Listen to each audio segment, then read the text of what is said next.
พระเลวตะคทิละวนิยะเถระเอตทัคคะในทางผู้อยู่ป่าพระเลวตะคทิละวนิยะเป็นบุตรของพราหมณ์ชื่อวังคันตะมารดาชื่อนางสาลีในหมู่บ้านนาลันทาแคว้นมคธซึ่งบิดาของท่านเป็นนายบ้านหรือหัวหน้าหมู่บ้านนั้นท่านเป็นน้องชายอีกคนสุดท้องของพระสารีบุตรเถระเดิมชื่อว่าเลวตะเมื่อท่านอยู่ในวัยเด็กอายุประมาณ 7-8 ขวบเท่านั้นบิดามารดาของท่านได้ปรึกษากันว่าบุตรธิดาของเราออกบวชไปแล้ว6 คนยังเหลือเลวตะเพียงคนเดียวถ้าเลวตะออกบวชอีกก็จะไม่มีผู้ใดสืบทอดวงตระกูลเราควรผูกมัดเลวตะไว้ด้วยการให้มีภรรยารับผิดชอบต่อครอบครัวเสียแต่ในวัยเด็กนี้จะดีกว่าถ้าปล่อยไว้อาจถูกพระสงฆ์พุทธสาวกพาไปบวชอีกเมื่อปรึกษาและมีความเห็นชอบตรงกันแล้วจึงจัดการสู่ขอนางกุมาริกาผู้มีชาติตระกูลเสมอกันแล้วกำหนดวันวิวาห์มงคลครั้นเตรียมการทุกอย่างพร้อมสับและถึงกำหนดนัดวันวิวาห์แล้วขณะทำพิธีแต่งงานญาติมิตรต่างทยอยกันเข้าหลังน้ำและกล่าวคำอวยพรคู่บ่าวสาวตามประเพณีนั้นมีญาติผู้ใหญ่ของฝ่ายเจ้าสาวเป็นคุณยายอายุประมาณ120 ปีกล่าวคำอวยพรให้เจ้าบ่าวเจ้าสาวปลองดองรักกันยาวนานมีอายุยืนยาวเหมือนคุณยายนี้เลวตะได้ฟังคำอวยพรและเห็นคุณยายร่างกายแก่ง่อมหลังค่อมผิวตกกระงกเงื่อนหาความงามอันเป็นที่เจริญจิตเจริญใจไม่ได้เลย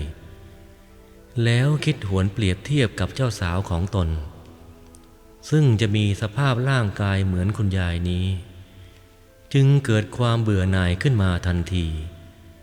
และเริ่มคุ้นคิดหาวิธีเพื่อหลีกหนีชีวิตครอบครัวฆราวาสและมองเห็นว่าวิธีเดียวที่จะพ้นได้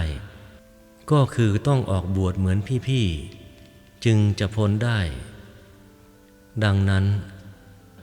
ขณะที่ท่านนั่งอยู่บนยานพาหนะเดินทางไปสู่เรือนหอนั้นท่านได้แสดงอาการว่าท้องเสียขอตัวเพื่อลงไปถ่ายท้องในป่าข้างทางครั้งแรกบิดามารดาก็สั่งให้คนคอยติดตามดูเพราะกลัวว่าจะหนีเลวตะเห็นว่ามีคนคอยติดตามดูอยู่จึงกลับมาด้วยดีบิดามารดาและคนคอยติดตามก็เชื่อว่าคงจะท้องเสียจริงๆจึงเลิกติดตามเลวตะจึงได้โอกาสหนีไปได้สำเร็จและได้พบสำนักภิกษุผู้อยู่ในป่าจึงเข้าขอบรรพชาในสำนักของท่านส่วนภิกษุรูปนั้นพอทราบว่าเป็นน้องชายของพระสารีบุตรเถระก็รีบจัดการบวชให้ทันทีโดยไม่ต้องขออนุญาตบิดามารดาก่อนเพราะพระสารีบุตรเถระได้สั่งไว้ว่าถ้าพบน้องชายของเรา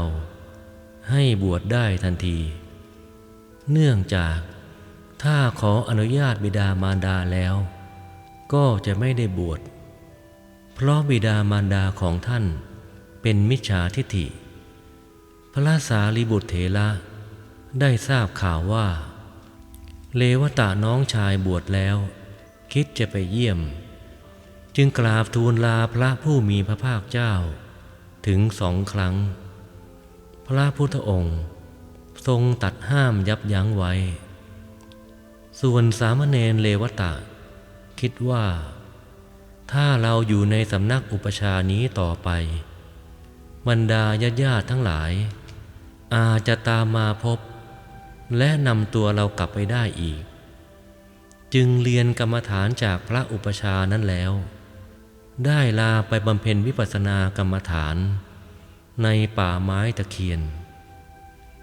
ระยะทางไกลออกไปประมาณ30 โยชน์ปฏิบัติอยู่3 เดือนก็ได้บรรลุพระอรหัตผลพร้อมด้วยปฏิสัมภิทาทั้งหลายเป็นพระอรหันต์ในพรรษานั้นเพราะท่านอยู่ป่าไม้ตะเคียนเป็นเวลานานจึงได้นามใหม่ว่าพระเลวตะคาทิละวนิยะเถระ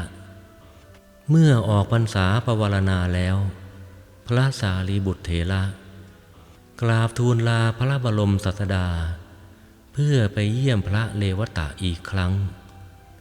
พระบรมศาสดารับสั่งว่าจะตามเสด็จไปด้วยและรับสั่งให้แจ้งแก่ภิกษุทั้งหลายประมาณ500 รูปเตรียมเดินทางไปด้วยกันเมื่อพระบรมศาสดาพร้อมด้วยหมู่ภิกษุบริวารเสด็จดำเนินมาถึงทาง2 แพร่งพระอานนท์เถระกราบทูลว่าข้าแต่พระผู้มีพระภาคเจ้าทางไปสำนักของพระเลวตะนั้นทางนี้เป็นทางอ้อม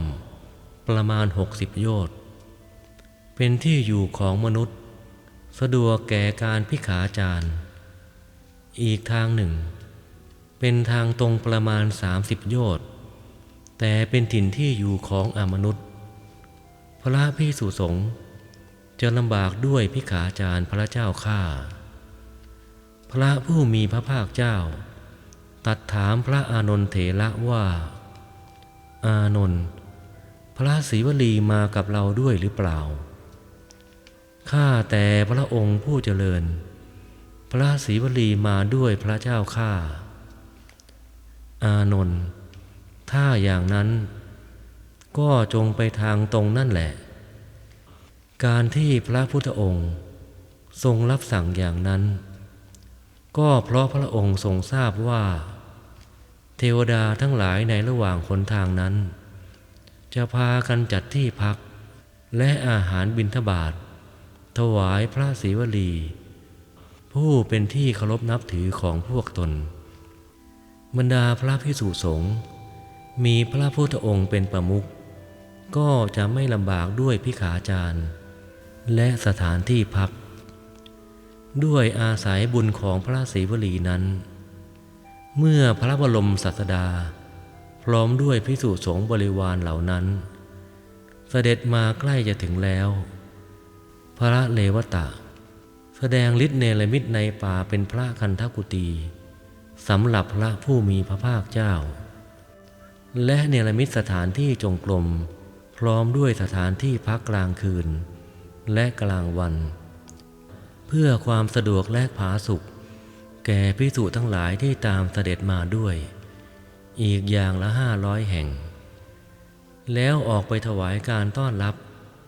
นำเสด็จเข้าสู่พระคันธกุฏีพระพุทธองค์ประทับอยู่ณที่นั้นพร้อมด้วยภิกษุสงฆ์เป็นเวลา1 เดือนจึงเสด็จกลับเมื่อพระผู้มีพระภาคเจ้าเสด็จกลับแล้วพระเลวตะจึงคลายฤทธิ์สถานที่นั้นก็กลับกลายเป็นสภาพป่าไม้ตะเคียนตามเดิมในขณะที่พระพุทธองค์พร้อมด้วยภิกษุสงฆ์พักที่ป่าไม้ตะเคียนนั้นมีพระชรา2 รูปร่วมคณะอยู่ด้วยท่านทั้งสองนั่งสนทนากันว่าพระเลวตะทำการก่อสร้างอารามยิ่งใหญ่ถึงเพียงนี้จะมีเวลาบำเพ็ญสมณธรรมได้อย่างไรแม้แต่พระเชตวันกับพระเวฬุวันก็ยังสู้อารมณ์นี้ไม่ได้พระผู้มีพระภาคคงเห็นแก่หน้าว่าเป็นน้องชายของพระสารีบุตรอัครสาวกจึงเสด็จมาเยี่ยมพระผู้มีพระภาคทรงทราบวาระจิตของพระชราทั้ง2 รูปนั้นด้วย และทรงดำริว่าถ้าอยู่นานก็จะเป็นการรบกวนพระเลวตะเพราะปกติพระภิกษุผู้อยู่ป่าย่อมต้องการความสงบดังนั้นจึงเสด็จกลับพร้อมกันนั้นได้ทรงอธิษฐานให้พระหลวงตาทั้งสองรูปลืมของใช้ส่วนตัวไว้เมื่อตามเสด็จออกมาพ้นเขตอารามแล้วพระพุทธองค์จึงคลายฤทธิ์อธิษฐานพระราชาทั้งสองรูปพอนึกขึ้นได้ว่าลืมของไว้จึงพากันรีบกลับไปเอาแต่ทว่าคราวนี้สภาพหนทางและกุฏิที่พักอาศัยหายไปทุกสิ่งทุกอย่างเปลี่ยนแปลงสภาพเป็นป่าไปหมดพบของตนแขวนอยู่ที่ต้นตะเคียนบ้างอยู่บนตอตะเคียนบ้างสร้างความประหลาดใจแก่หลวงตาทั้งสองเป็นอย่างยิ่งด้วยเหตุนี้ที่พระเลวตะเถระ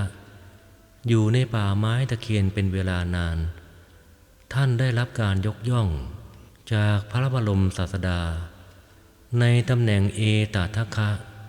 เป็นผู้เลิศกว่าภิกษุทั้งหลายในทางผู้อยู่ป่าท่านดำรงอายุสังขารช่วยกิจการพระศาสนาสมควรแก่เวลาแล้วก็ดับขันธปรินิพพาน